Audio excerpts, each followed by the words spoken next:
Hello, friends. How are you? I think you will be fine. May God bless you. May God give you everything, whatever you want. Friends, today I am going to start a new lesson. Its name is The Tiger King.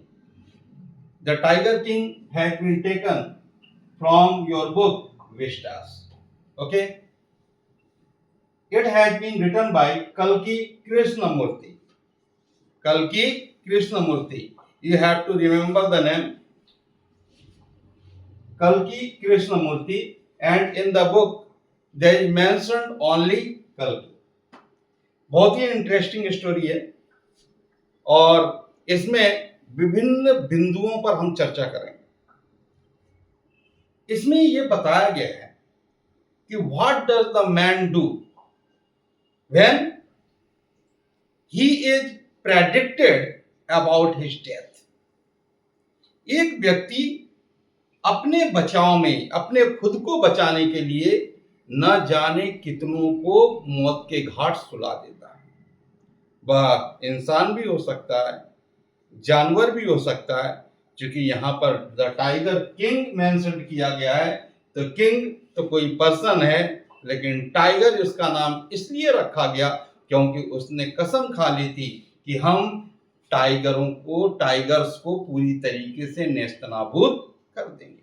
लेकिन इसके पीछे भी एक कारण है।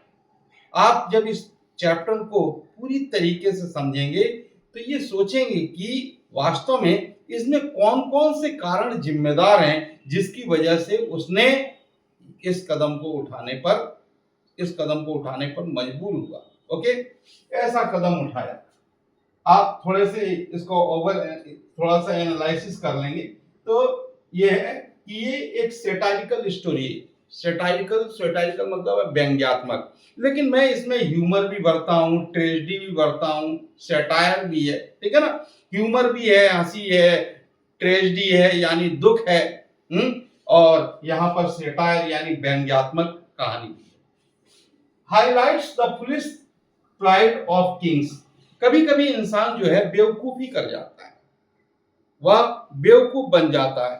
ठीक है ना, और वह किस वजह से?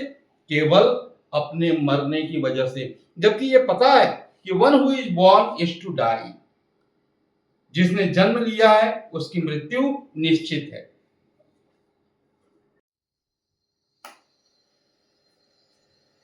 फुलिश प्राइड ऑफ किंग्स यानी एक ऐसी मानसिकता जिसने सिर्फ अपने बचाने के लिए न जाने कितनों को मौत के घाट सुला दिया। Blind believes in astro and irony of fate. जो होना है सो होना है। ठीक है ना, उसे कोई रोक नहीं सकता। हाँ, यदि आप कुछ अच्छा करते हैं तो आपके जो भाग्य में यदि कुछ गलत भी लिखा है तो हो सकता है कि आपके अच्छा करने की वजह से वह कट जाए। ठीक है ना, लेकिन आपको कष्ट तो भोगना ही पड़ेगा।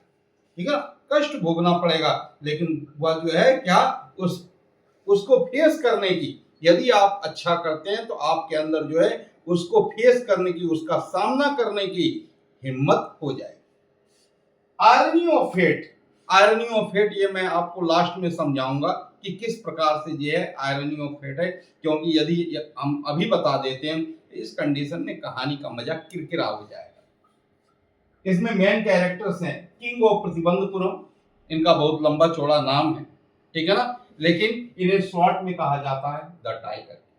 इनका रियल नेम है जिलानी जंग बहादुर। इस स्टोरी में प्रोफेसी है। प्रोफेसी क्या है? एक जो है भविष्यवाणी है, एक आकाशवाणी है कि राजा की मृत्यु हो जाएगी। तो मृत्यु तो सभी का को होना है। ठीक है ना, जो इस संसार में आया है उसे नष्ट होना है, उसे जाना है। तो यहाँ पर है कि हाँ, राजा की मृत्यु हो जाएगी। किसके द्वारा? लेकिन वह किसके द्वारा? टाइगर के द्वारा। राजा ने भी कसम खा ली। क्या कसम खा ली? कि मृत्यु हो जाएगी हमारी, बताओ, हम टाइगर को ही खत्म कर देंगे। ठीक है ना, तो हमें जो है मारने वाला भी कोई नहीं होगा। रावण ने भी अपने पैर के नीचे यमराज को दबा कर रखा था, स्टिल उसकी मृत्यु हुई। ठीक है ना, तो ऐसा कुछ भी नहीं है। यानी हम यहाँ पर आए हैं तो हमें तो जाना पड़ेगा, किसी ना किसी रूप में जो जाना पड़ेगा। आप देखिए हमारे वेदों में बहुत बड़े बड़े राक्षस हुए और तपस्या करते थे, लेकिन एक ही चीज मांगते थे कि हम किसी भी कंडीशन में नहीं मरे।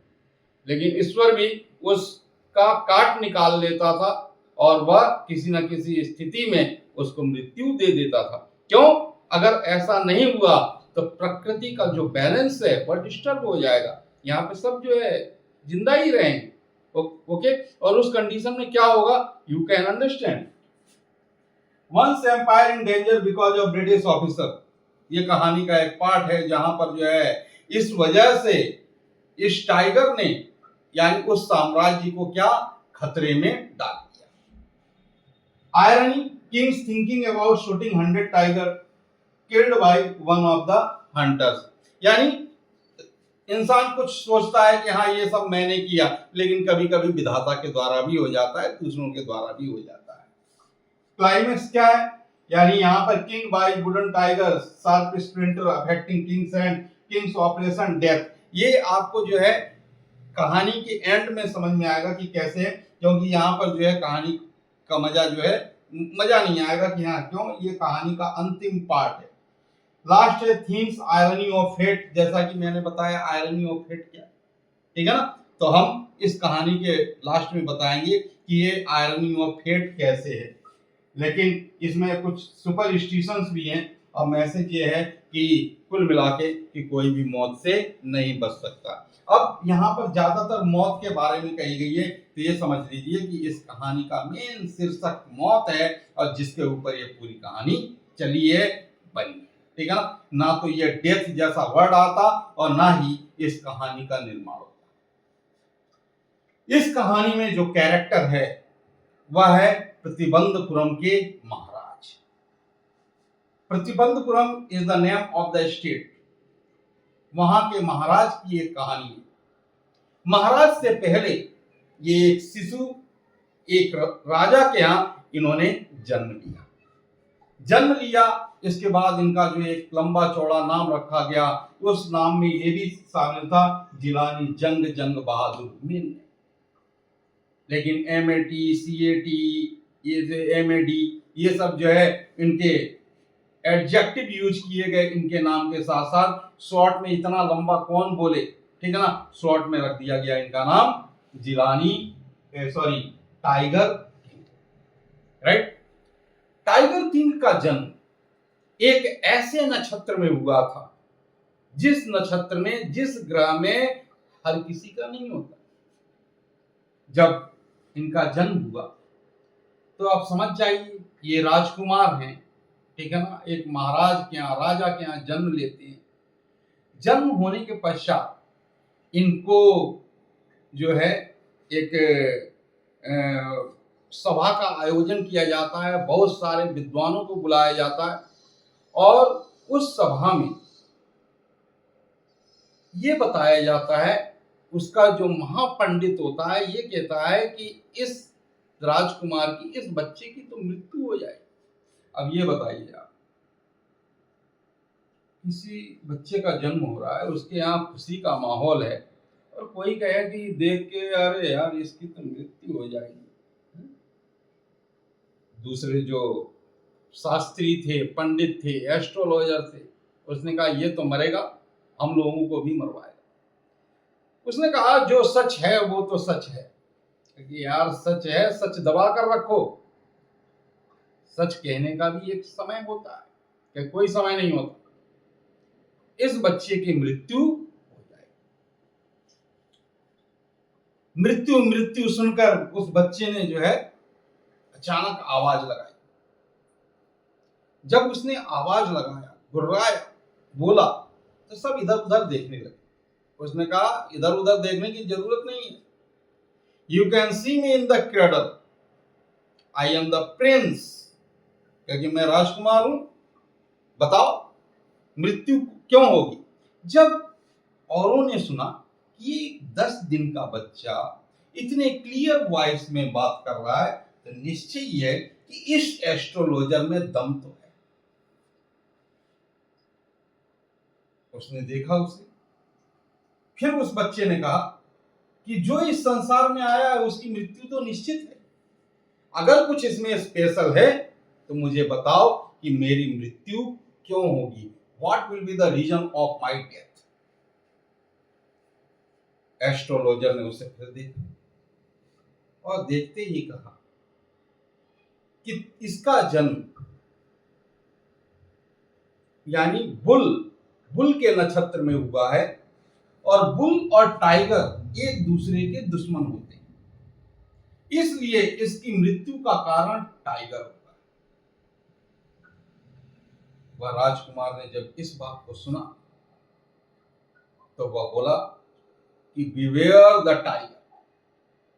उसने जो है सिंह गर्जना की और बोला कि टाइगर, अब तुम अपने प्राणों की रक्षा करो, क्योंकि तुम्हारा काल आ गया है। समय बीत गया, वो दिन निकल गया, धीरे धीरे समय बीतता गया। लोगों की जिज्ञासा रही कि महाराज की मृत्यु अभी तक नहीं हुई, इन्हें कोई टाइगर उठाकर लेकर नहीं गया। एस्ट्रोलॉजी तो इसी तरीके की है, हो सकता है कि वो एस्ट्रोलॉजर यूं ही फांक कर चला गया। महाराज धीरे धीरे बड़े हुए उनका पालन पोषण कंप्लीटली जो है इंग्लिश एनवायरनमेंट में, इंग्लिश दाई के द्वारा पाले जाते थे, इंग्लिश स्कूल में पढ़ते थे, इंग्लिश अंग्रेज टीचर के द्वारा पढ़ाए जाते थे, इंग्लिश मूवी देखते थे, यानी कंप्लीटली इसके अलावा इंग्लिश काऊ का ही मिल्क पीते थे। यानी जो दूसरे राज्य के राजकुमार जिस तरीके से उनका पालन पोषण किया गया जाता था, इसी तरीके से इनका भी पूरी तरीके से इंग्लिश एनवायरनमेंट में पालन पोषण किया। महाराज 20 वर्ष के हो गए, राजकुमार 20 वर्ष के हो गए, और अब उनके पिता ने डिसाइड किया कि अब हम इस बच्चे को, ठीक है ना, यानी बच्चा क्या है, वह तो बड़ा हो गया, अब इसे राज्य का कारभार इसके कंधे पर सौंप देना चाहिए।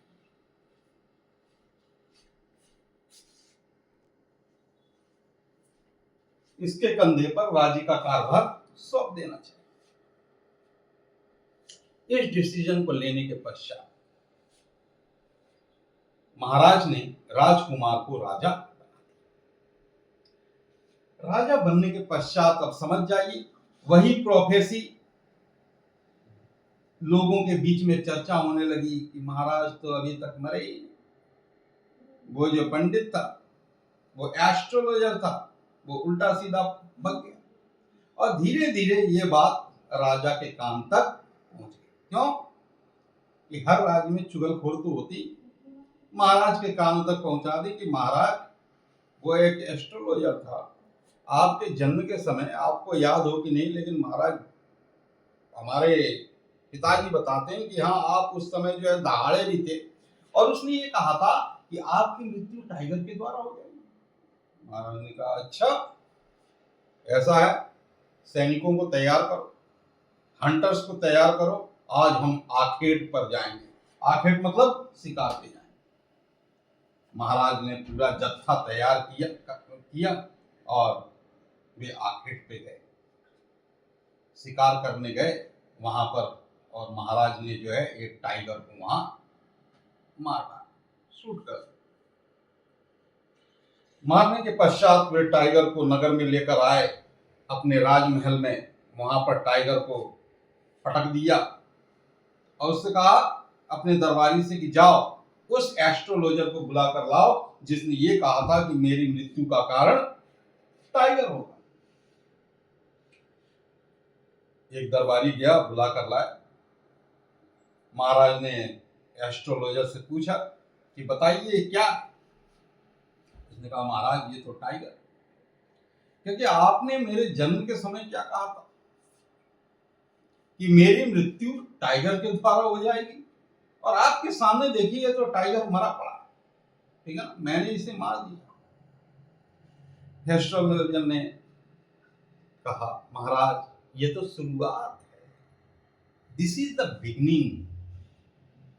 अभी तो ऐसे 99 टाइगर्स मारने हैं आप, उन्होंने, महाराज आश्चर्यचकित रहे, क्या कह रहे हो? यस महाराज, 99 टाइगर मतलब आपको कंप्लीटली सेंचुरी लगानी, सेंचुरी लगाओगे तो बच जाओगे। अब मुझे ऐसा नहीं लगता, क्योंकि 100 टाइगर, जो लास्ट टाइगर होगा, उसको मारने में महाराज पसीने आ जाएंगे। मुझे ऐसा नहीं लगता, क्योंकि ये मैं नहीं कह रहा हूं, ये हमारी एस्ट्रोलॉजी की किताबें कह रही हैं। ये आपका भाग्य दर्शा रहा है कि आप 100 यानी जो लास्ट टाइगर होगा उसका आप स्वयं शिकार कर पाओगे। मुझे ऐसा नहीं लगता, आपकी गोली से वो नहीं मरने वाला। इस लाइन को याद रखो स्टूडेंट, इस लाइन को याद रखो। उसने कहा अच्छा, अगर मैंने 100 टाइगर को भी मार दिया तो? उसने कहा महाराज, यदि आपने 100 टाइगर का शिकार कर लिया तो मैं अपनी जो एस्ट्रोलॉजी की किताबें हैं, जो इतनी किताबें मैंने पढ़ी है, सबको फाड़ दूंगा, आग लगा दूंगा, अपने बाल छोटे करवा दूंगा, चुटिया कटवा दूंगा, और महाराज मैं तो LIC का एजेंट बन जाऊंगा, लाइफ इंश्योरेंस एजेंट बन जाऊंगा। महाराज ने कहा अच्छा, ऐसी बात? महाराज ने कहा दीवान से कि दीवान साहब सुनिए, आज के बाद हमारा एक ही मिशन है, किलिंग ऑफ 100 टाइगर, और इस बीच राज्य का पूरा कार्यभार आप संभालेंगे, मंत्रिमंडल संभालेगा। जब तक मैं 100 टाइगर का शिकार नहीं कर लेता तब तक मैं कोई अन्य काम नहीं करूंगा। महाराज ने इस बात की शपथ खाई। प्रतिबंधपुरम स्टेट में यह घोषणा कर दी गई कि कोई भी व्यक्ति टाइगर का शिकार नहीं करेगा। यदि किसी ने टाइगर के ऊपर एक पत्थर, एक कंकड़ भी फेंका तो ध्यान रहे उसकी सारी संपत्ति जब्त कर ली जाएगी, क्योंकि महाराज ने जो है पेटेंट करवा लिया, ठीक है क्या, कि टाइगर हमारे हैं और टाइगर मेरे ही हाथों से मारे जाए। ठीक, महाराज शिकार करते रहे और उन्होंने कई टाइगर्स मार डाले। कई बार ऐसा हुआ कि महाराज का निशाना चूक गया, और निशाना चूक गया तो उस सिचुएशन में टाइगर ने महाराज के ऊपर छलांग लगा दी, लेकिन इसके बावजूद भी महाराज विजेता रहे। महाराज ने कसम खा ली थी 100 टाइगर का शिकार करने। अब ये समझ जाइए कि इंसान अपने, ये समझ में नहीं आता कि अपने एक प्राण की रक्षा के लिए 100 की बलि देने को तैयार है, और वह बचना चाहता है। इस तरीके की गलती कभी कंस ने भी की थी कि हाँ, हम यदि देवकी के सारे पुत्रों को, सारे संतानों को खत्म कर देंगे तो हम बच जाएंगे, परंतु उसका पाप का घड़ा और भी बढ़ गया और उसकी मृत्यु हो गई। और यदि वो ऐसा नहीं करता और ये सोचता कि मृत्यु तो एक दिन सभी को आनी है, किसी को आज तो किसी को कल जाना है, तो उस सिचुएशन में कभी भी मेरे ख्याल से कंस के साथ ऐसा नहीं होता, इतनी जल्दी नहीं होता। ठीक है ना, यानी हमारा जो प्रायश्चित है ये भी मैटर करता है। हमने गलतियां की, मैन क्या है, मनुष्य क्या है, he is the treasure of mistakes, गलतियों का खजाना है। लेकिन यदि हम गलती करते हैं, स्वीकार करते हैं, सुधार करते हैं, ठीक है ना, तो हो सकता है कि हमारे जो पाप हैं वो थोड़े से कट जाएं। लेकिन हम कब सुधार करेंगे इसमें? जब हम अपनी गलती मानेंगे। नहीं मानेंगे तो सुधार नहीं होगा। यहाँ तो टाइगर किंग ने पूरी तरीके से गलती करने की सोच ली थी। उसने ये सोच लिया था कि मुझे 100 टाइगर का शिकार किसी भी तरीके से करना, 100 टाइगर का शिकार करना, एक चींटी को मारना भी पाप है। वैसे भी गलतियों से हमारे शरीर में ये जो हाथ को हम 100 बार धो लें, इसके बावजूद भी इसमें इतने कीड़े मकोड़े रह जाते हैं जिनकी हत्या हमारे हाथों द्वारा हो जाती है। लेकिन हम जानबूझ के नहीं कर रहे, वहां तो जानबूझकर गलती की जा रही। उसका प्रायश्चित कब होता और वह इससे कैसे बच पाता। धीरे धीरे समय पास होता गया और एक बार महाराज के राज्य पर खतरा मंडराने लगा। कैसा खतरा? उस राज्य में एक ब्रिटिश ऑफिसर आता है और उसने ये कहा कि मुझे प्रतिबंधपुरम के जंगलों में टाइगर का शिकार करना। उसे बड़ा शौक था, टाइगर का शिकार करके उसके सीने के ऊपर बंदूक रख के फोटो खिंचवाने का वह शौकीन था। जहां जाता था वह इस तरीके की एक्टिविटी करता था। महाराज के पास उसने खबर भेजा कि हम प्रतिबंधपुरम के जंगलों में शिकार करना चाहते हैं और पार्टी अरेंज की जाए, टुकड़ी, दल, सैनिक, हंटर अरेंज किए जाए मेरे साथ जाने के। महाराज ने कहा कर दूंगा, परंतु टाइगर का शिकार नहीं करेंगे। टाइगर का शिकार यानी ये एक दूत आया था जिसके द्वारा मैसेज भेजा गया कि उनसे ये कह देना कि टाइगर का शिकार वे नहीं करें। करें तो बोअर हंट करें, चूहे का शिकार कर लें, रैट हंट कर लें, चाहे तो मच्छर मार लें, मॉस्किटो हंट कर लें, परंतु tiger hunting is prohibited in the forest of Pratibandapuram. ये तो केवल महाराज का एकाधिकार है, महाराज कर सकते हैं, इसके अलावा और कोई नहीं कर सकता। वो व्यक्ति नाराज हो गया। जब वो नाराज हो गया तो महाराज का जो है सिंहासन डगमगाने लगा। क्यों? ब्रिटिश शासन था, और ब्रिटिश शासन था तो ब्रिटिश के अनुसार काम करना पड़ता। तुम शिकार कर सकते हो, हम नहीं कर सकते, शासन हमारा है। महाराज ने दीवान जी से पूछा, दीवान साहब कोई उपाय निकालो। दीवान साहब बेचारे जो तो महाराज के नौकर थे, उन्होंने कहा जी महाराज सोचता हूं। दीवान साहब ने पूछा क्या किया जाए महाराज?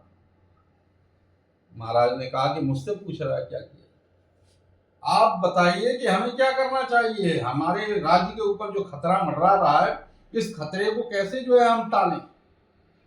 उसने कहा महाराज मैंने सोच लिया है, और उस सोच के अनुसार महाराज को यह टाइगर हंटिंग की शपथ और दूसरों को टाइगर हंटिंग ना करने की शपथ लेना, ठीक है ना, ये बहुत ही महंगा पड़ा।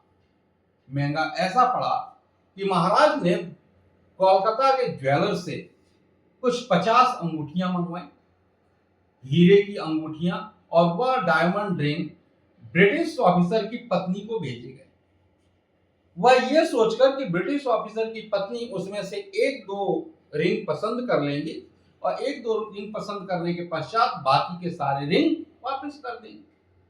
लेकिन उधर से एक थैंक यू लेटर आता है कि महाराज आपके द्वारा भेजे गए सारे रिंग मुझे पसंद हैं, ठीक है ना, थैंक यू वेरी मच। महाराज अब क्या करते? महाराज ने भी सोचा कि चलो ये खर्चा लगभग 3 लाख रुपए का पड़ा था।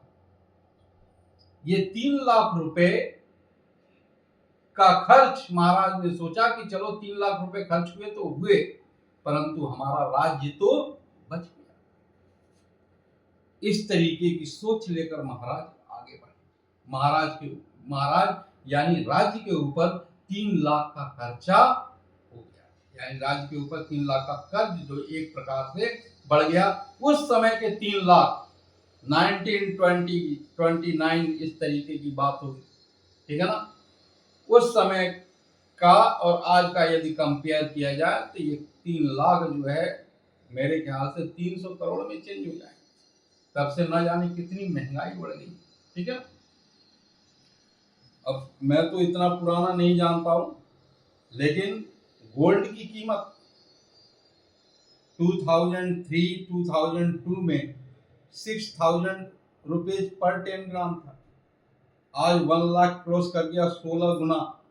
इन जो है मतलब 22 सालों के अंदर 16 गुना क्रॉस कर गया। अब 1920 में क्या रेट होगी? 2-4 रुपए तोले में मिलता होगा, वो कितने गुना हो गया?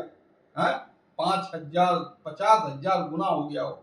अब ये समझ जाइए कि हाँ, उस राज्य पर इतना वहन, इतना खर्च कर, यानी ये हीरे की अंगूठियां अपने राज्य को बचाने के लिए इतना बड़ा खर्चा जो महाराज ने किया था वो राज्य कैसे सहन कर पाए।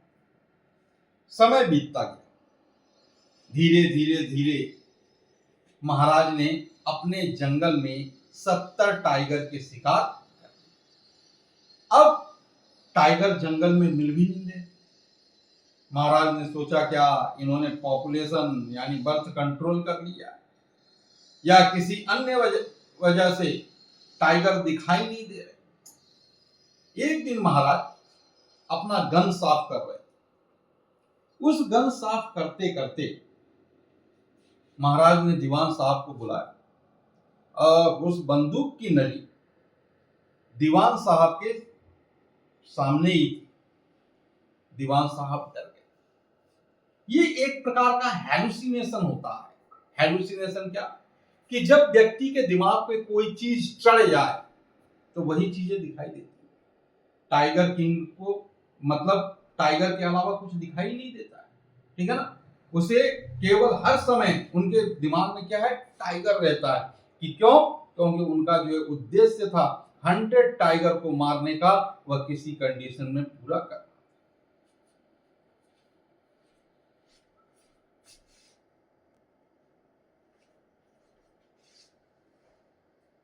महाराज ने दीवान से कहा कि दीवान साहब मुझे शादी कर। दीवान साहब डर के मारे अनाप शनाप बकने लगे। उन्होंने कहा महाराज मैं तो शादी नहीं कर सकता क्योंकि ऑलरेडी मेरी 2 वाइफ है और यदि मैंने आपसे शादी कर ली। महाराज गुस्सा हो बोले क्या फालतू की बकवास करता है, मैं तुमसे शादी करने की बात नहीं कर रहा हूं। मुझे शादी एक लड़की से करनी, ठीक है ना। मुझे टाइगर चाहिए। उसने जब टाइगर की बात की तो उसने कहा महाराज इस नगर में, इस राज्य में टाइगर किंग ही पर्याप्त है, टाइगर क्वीन की आवश्यकता नहीं। तब महाराज ने कहा कि हमें अपने रेस की एक लड़की चाहिए, लेकिन उस लड़की के अंदर कुछ विशेषताएं होनी चाहिए। उस शादी में हम करेंगे, उस लड़की में विशेषता क्या होनी चाहिए? पहली बात वह किसी की यानी किसी राज्य के राजा की लड़की होनी चाहिए। दूसरी बात वह राज्य ऐसा हो जिसमें जंगल हो और उस जंगल में टाइगर भी। ठीक है ना, मैं इस तरीके का इस तरीके की लड़की ढूंढने का प्रयास करता हूं। और उसने उस तरीके की लड़की भी ढूंढ ली जो किसी राजा की लड़की थी। उस राज्य में जंगल भी थे और जंगलों में टाइगर भी थे। महाराज की शादी हो गई। शादी के पश्चात महाराज अपनी पत्नी से कहते कि तुम्हें अपने मम्मी पापा की याद नहीं आ रही, चलो घुमा के। क्योंकि महाराज क्या है, घुमाने का कोई वो नहीं था कि हाँ हम ससुराल जा रहे हैं। महाराज ने तो अपने ससुराल में कदम तक नहीं रखा, सिर्फ शादी करने गए थे उसी समय, उसके पश्चात। लेकिन महाराज ससुराल जरूर जाते थे। वह अपनी पत्नी को छोड़ देते थे वहां घर पे और वहां उनके लिए थाल सजाए दासियां खड़ी रहती थी कि महाराज आएंगे, उनकी सेवा होगी। लेकिन महाराज अपने ससुराल में, उनके महल में, अपनी पत्नी के महल में कभी नहीं गए। वह सीधे अपने शिकारियों के साथ, लोगों के साथ जंगल का रुख करते और उधर से 4-5 टाइगर मारकर लेकर चले। तत्काल पत्नी को बुलाते, चलिए, और सीधे प्रतिबंधपुरम स्टेट में जाते और उन टाइगर के खाल को, उनके मुखड़े को अपने रिसेप्शन हॉल में उन्होंने लगा दिया। इस तरीके से महाराज ने अपने राज्य में 70 टाइगर का शिकार किया और अपने ससुराल में 29, टोटल मिलाकर 99 टाइगर्स का शिकार महाराज ने कर डाला। बच गया कितना? महाराज ने अपने रिसेप्शन हॉल में टाइगर के मुखड़े को, खाल को लगा दिया था। बाकायदा काउंटिंग करवाते थे, यहाँ कहीं कोई मिस ना हो जाए, ठीक है ना। वो 99 टाइगर के जो है मुंह उसमें लगे हुए थे रिसेप्शन हॉल। पत्नी भी सोचती बड़ा अजीब शौक है, ठीक है, ये क्या है, लेकिन महाराज ने तो सोच रखा था मुझे 100 मारना है। अब इस टैली में एक की कमी रही, ये एक काफी खतरनाक साबित होने वाला था। महाराज जंगल में जाते और बेचारे खाली हाथ लौट आते। अब तो ऐसा लग रहा था जैसे टाइगर का मिल्क मिल जाएगा, परंतु टाइगर जो है मिलना बहुत मुश्किल। महाराज परेशान, लेकिन अचानक एक दिन ये खबर आई कि जंगलों में यानी सिप, जो भेड़ है सिप, ये कम हो रहे। जब भेड़ कम हो रहे तो वहां पर जो है 2 कैरेक्टर हैं और उनके बारे में ये सोचा गया कि ये भेड़ों को खाते होंगे, लेकिन ऐसा कुछ भी नहीं था। उन्होंने ये कह दिया कि साहब हम तो शाकाहारी हो चुके हैं, भेड़ खाना बंद कर दिया। यदि बंद कर दिया है तो महाराज की आंखों में और चमक आ गई। यदि ये भेड़ नहीं खा रहे हैं तो इसका मतलब है कि इनका शिकार कोई ना कोई टाइगर कर रहा है और वहां पर टाइगर। महाराज ने एक आदेश पारित किया, डंका पिटवाया कि जो भी कोई भी ग्रामवासी यदि वहां टाइगर के बारे में बताएगा तो हम उस पूरे गांव का 3 साल का लगान माफ कर दें। वही लगान जैसी माफ करने की स्थिति कि हम 3 साल का लगान माफ कर दें। परंतु वहां पर कई दिन बीत गए और वहां किसी भी प्रकार का टाइगर दिखाई नहीं। महाराज का गुस्सा बढ़ता जा रहा था और महाराज ने भी ये कसम खा ली थी कि जब तक हम टाइगर का शिकार नहीं करेंगे तब तक हम यहां से वापस नहीं। वहां टाइगर कोई नहीं मिला। महाराज का गुस्सा इतना जो है ऊपर चढ़ गया कि उनके कई लोग जंगल यानी उनका जॉब छोड़कर जाने लगे।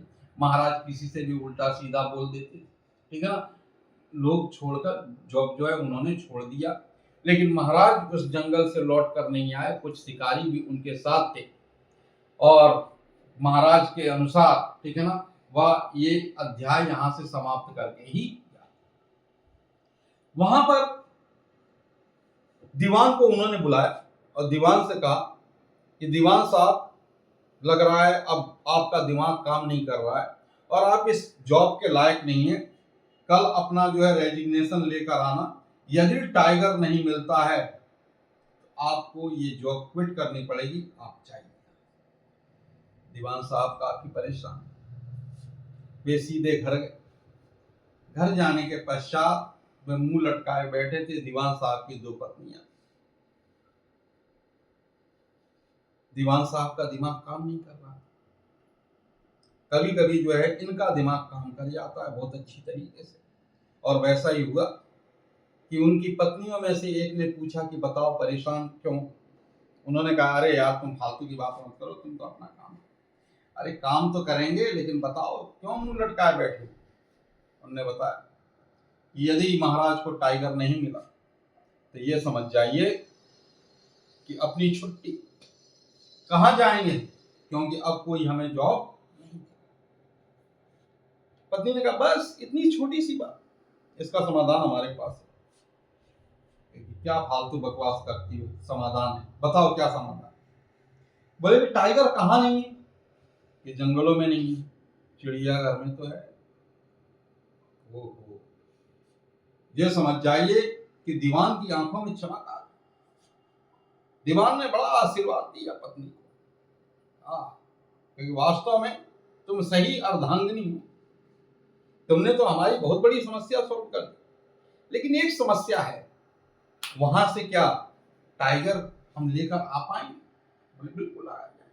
हाथ पैर जोड़ना पड़े, सिर रखना पड़े, प्राण बचाना है तो सब कुछ करना पड़े। समय पर गधे को भी बाप बनाना पड़ता है। भूल जाओ कि तुम दीवान हो, वहां पर चल के जो है अपन बात करते हैं। महाराज और महाराज की पत्नी वहां पर उन्होंने क्यूरेटर से बात की। रोया गाया अलापा, अर्थात एक टाइगर को पति और पत्नी रात के अंधेरे में जहां महाराज शिकार कर रहे थे वहां पर जंगल में लेकर पहुंचे। टाइगर को बाहर निकालने का प्रयास किया गया, वो निकल नहीं रहा था। जानते हैं क्यों? क्योंकि वो वही टाइगर था जो जंगल से भागकर सीधे क्यूरेट यानी जू में गया था। उसने कहा था कि मुझे महाराज के हाथों नहीं मरना है, भले ही मैं गुलामी की जिंदगी बसर करूंगा, दास बन के रहूंगा, ठीक है ना, लेकिन मैं इस जंगल में नहीं रहूंगा। वो भाग कर गया था और वह उस कार से निकलने का नाम नहीं ले रहा था। अंततः उसने यानी दीवान की पत्नी ने और दीवान ने किसी तरीके से उस टाइगर को बाहर निकाला और वे अपनी कार लेकर चले। सुबह के टाइम पे महाराज तो वे पेड़ के नीचे बैठे हुए थे, आंखों में नींद थी, और जैसे ही उनकी आंख खुली तो उन्होंने देखा कि वो टाइगर दोनों हाथ जोड़े महाराज के सामने विनती कर रहा था, कह रहा था, महाराज आदेश कीजिए, मैं आपकी कैसे सेवा कर सकता हूं। उसने कहा बहुत तड़पाया तूने। महाराज ने कहा बहुत तड़पाया, बहुत परेशान किया।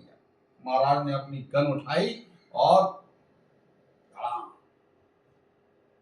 वहीं पर टाइगर नीचे गिर गया। महाराज ने कहा कि मेरी शपथ पूरी हुई, आज के बाद मैं ये बंदूक नहीं उठाऊंगा, मैं किसी टाइगर का शिकार नहीं करूंगा। और महाराज वहां से अपने कार में चले। वहां जो हंटर्स थे वह सीधे वहां उस टाइगर को उठाने के लिए पहुंचे।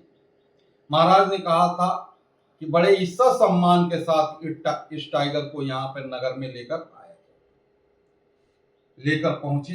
और पहुंचने के पश्चात जैसे ही वहां पर टाइगर के करीब पहुंचे उठाने के लिए, टाइगर तो गोल गोल आंखें घुमा रहा, अर्थात टाइगर मरा नहीं। वह जानता था कि महाराज हमें गोली मार देंगे, इसलिए उसके अंदर भयंकर डर बना हुआ था। और उस डर की वजह से वह जैसे ही गोली चली उसके बगल से निकल गई, निशाना चूक गया। उसने सोचा कि मैं मर गया और वो नीचे आ गई। डर की वजह से वह गिर गया। महाराज ने सोचा कि मैंने मार दिया, हंटर ने सोचा ये मर गया, परंतु ऐसा कुछ भी नहीं। अर्थात एस्ट्रोलॉजर ने जो बात कही थी वह सच साबित। महाराज तो चले गए। शिकारियों ने सोचा कि यदि मैं इसे नहीं मारता हूं तो हमारी नौकरी खतरे में पड़ जाएगी, महाराज को बताना हमारे लिए काफी घातक सिद्ध होगा। महाराज ने तो बंदूक छोड़ दिया, अब ये ऐसा यदि हो गया तो महाराज हमें नहीं बख्शेंगे। अर्थात एक हंटर उन्हीं में से पीछे हटा, बंदूक उठाई और उसने गोली मारी। उसकी मृत्यु। उस टाइगर के मरने के पश्चात बड़े ही क्या नाम है उससे, यानी ये समझ जाओ कि ऐसा लग रहा था जैसे वीर गति को प्राप्त हुआ है। तोपों की सलामी के साथ उसको जो है दफनाया गया। इसके बाद उसका जो है एक मतलब मकबरा जैसा बनाया गया, टोम इरेक्ट किया गया उसकी याद में कि टाइगर किंग, जिससे कि याद रहे कि हाँ it was the last tiger that was shot by the tiger king. और उसे जो है नगर में स्थापित कर दिया गया। समय पास होता गया। महाराज के पुत्र का तीसरा बर्थडे आया।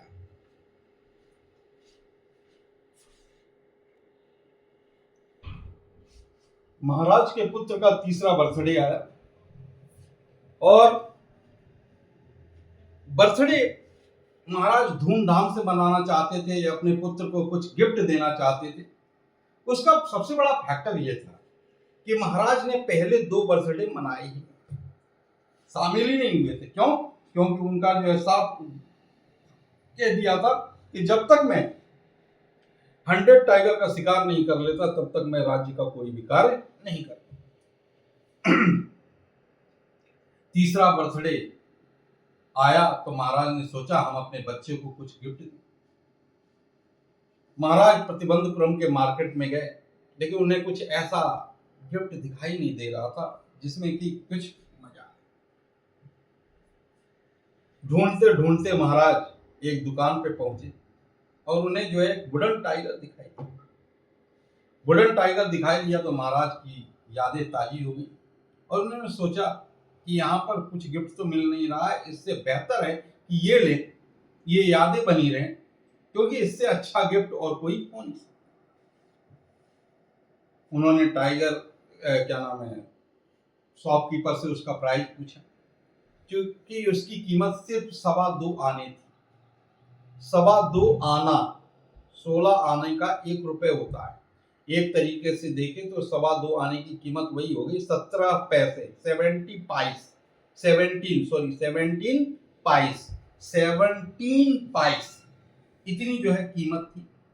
लगभग कम ज्यादा थोड़ा हो सकता है, 18 हो 16 हो, इतनी कीमत थी। लेकिन एक इमरजेंसी के समय क्या महाराज से वही कीमत लेना उचित होगा? उस दुकानदार ने सोचा यदि महाराज को मैं इतनी कम कीमत की चीजें दूंगा तो महाराज कहीं हमें पनिशमेंट नहीं देते। इसलिए इस इमरजेंसी को समझते हुए उस व्यक्ति ने महाराज को उसकी कीमत बताई 300 रुपए। बार्गेन करने के पश्चात, यानी डिस्काउंट देने के पश्चात, और महाराज खुशी खुशी उस वुडन टाइगर को 300 रुपए में खरीद कर लेकर आए। उसने ये बताया कि ये एक स्किल्ड कारपेंटर के द्वारा बनाया गया है और वह कारपेंटर जो विश्व में प्रसिद्ध है, ऐसा कुछ भी नहीं। महाराज अपने पुत्र के साथ उस टाइगर के, वुडन टाइगर के साथ खेल रहे थे। उस टाइगर के ऊपर जो है क्विल्स यानी स्प्लिंटर्स निकले हुए थे, जैसा कि इसमें बताया गया। ये देखिए, ये स्प्लिंटर्स निकले हुए थे जिसे हम फांस कहते हैं। वो महाराज की एक उंगली में, महाराज ने भी जो है उस फांस को निकाल के, लेकिन एक दिन क्या हुआ, अगले ही दिन महाराज के हाथ में इन्फेक्शन फैल गया और 3-4 दिनों में तो इन्फेक्शन इतना फैल गया कि पस पड़ गया। महाराज काफी चिंतित हुए। उन्होंने कहा डॉक्टर को दिखवाते हैं और मद्रास से 3 डॉक्टर, 3 सर्जन बुलाए। सर्जन ने कहा कि ऑपरेशन होगा। बोला ठीक है। महाराज को ऑपरेशन थिएटर में ले जाया गया, ऑपरेशन किया गया और डॉक्टर जो है ऑपरेशन थिएटर से बाहर।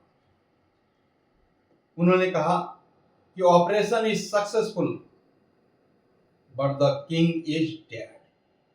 ऑपरेशन सक्सेसफुल हो गया लेकिन किंग की मृत्यु हो गई। कहने का मतलब है कि 100 टाइगर का शिकार, 100 टाइगर का शिकार किंग ने नहीं किया था और वह वुडन टाइगर वो 100 टाइगर के रूप में वहां पर आया था जिसने महाराज का वध कर दिया। अर्थात हम ये कह सकते हैं कि जो प्रोफेसी उस एस्ट्रोलॉजर के द्वारा की गई थी वह बिल्कुल सही था। इसके साथ साथ जो हमारे भाग्य में लिखा है उसे काटा नहीं जा सकता। No one can escape fate और डेथ। ना तो कोई मृत्यु से बच सकता है, न कोई भाग्य, जिसके भाग्य में जो लिखा है वो होकर रहेगा। ठीक है ना। बहुत कुछ हम अच्छा करते हैं लेकिन हमारा प्रारब्ध क्या है ये भी डिपेंड करता है। राजा जनक ने अपनी पुत्री सीता जी की शादी पूरे ग्रह दिखाकर और सब कुछ करके ये किया था। बहुत ग्रह अच्छे हैं, सब कुछ है। एक राजा के पुत्र से, एक राजकुमार से, ठीक है ना, सम्राट से उनकी शादी हुई थी, लेकिन क्या उन्हें कभी भी जीवन में सुख मिला? नहीं मिला, क्योंकि उनका प्रारब्ध था, उसे तो भोगना ही था। तो हमारे जीवन में आप कभी कभी ऐसा भी होता है कि आप देखते होंगे अरे यार ये तो उल्टे सीधे काम करता है, उसका प्रारब्ध अच्छा है। अब वो उल्टे सीधे काम करने के बावजूद भी उसकी मृत्यु अचानक हो जाती है, अच्छी तरीके से चला जाता है। उसने जो है कुछ अच्छे किए होंगे जिसकी वजह से इस बात को हमें स्वीकार करना पड़ेगा। अगर हम स्वीकार नहीं करेंगे तो इस सिचुएशन में हमारे साथ हानि ही होगी। दूसरी बात कि इस स्टोरी में यह बताया गया है कि हम कुछ भी कर लें, whatever we may do, ठीक है ना, हम कुछ भी कर लें, लेकिन हमारे भाग्य का लिखा कभी भी बदला नहीं जा सकता। और यहाँ टाइगर किंग ने वो गलती की थी क्या, कि हाँ, अपने प्राण की रक्षा के लिए उसने ये शपथ खाई थी कि मैं टाइगर समाज को ही, उस किंगडम को ही, उस स्पेसी को ही नेस्तनाबूद कर दूंगा। जब तुम दूसरों के बारे में गलत सोच रहे हो तो तुम बच कैसे सकते हो। तो ये रीजन रहा कि हाँ, टाइगर किंग की मृत्यु यानी अपने ही हाथों हुई। अपने हाथों मतलब है कि उन्होंने जो है अपने मौत का गड्ढा खुद खोदा था जिसमें वे चले। ओके, तो इस स्टोरी में सटायर है, व्यंग है। अब यहाँ पर है irony of fate. Irony of fate क्या है कि प्रोफेसी प्रूव्स राइट, यानी जो वहां पर कहा गया था कि हाँ टाइगर की मृत्यु हो जाएगी, तो उन्होंने खूब प्रयास कर लिया कि हाँ हम 100 टाइगर का शिकार कर लेंगे, 99 तक पहुंच गए, लेकिन वही बात है ना कि हमारी कश्ती भी वहां डूबी जहां पानी कम था। तो वहां पर कश्ती इनकी डूब गई 99 पे। कई सारे प्लेयर्स होते हैं 99 पे आउट हो जाते हैं, बेचारे 49 पे आउट हो जाते हैं, ठीक है ना। होता है कि 99 आप जो है 6 मार देंगे, लेकिन बेचारे आउट हो जाते हैं। यही स्थिति टाइगर किंग की भी रही कि 99 को तो मार दिया, लेकिन 100 को मारने में वह नाकाम रहे, क्योंकि उनके भाग्य में ऐसा नहीं। ओके फ्रेंड्स, यदि आपको ये स्टोरी अच्छी लगी हो, समझ में आई हो, तो इस चैनल को सब्सक्राइब कीजिए, लाइक कीजिए, शेयर कीजिए, कमेंट कीजिए। ओके, इसके बाद जो है हम एक नई स्टोरी लेकर आएंगे। Okay friends, thank you to listen.